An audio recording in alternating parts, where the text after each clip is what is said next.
how to use the focal guide function to find the problems of this BMW car. Now I will show you use our H2 compass. Okay, let's do it.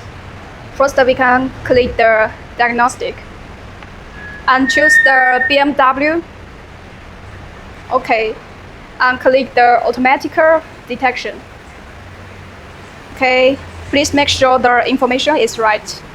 Okay. And click the focal guide function. Yes, this function is very important and we use it very common for the BMW car. Okay. It's reading the code. Okay, here you can see the two focals. Let's start the focal guide. Okay.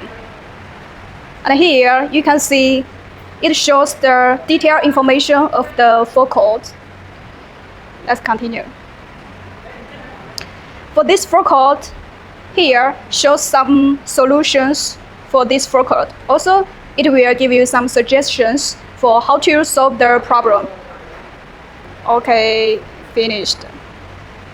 Then that is the focal guide function. It's very easy, right? Have you got it? If you have any questions, just leave a comment.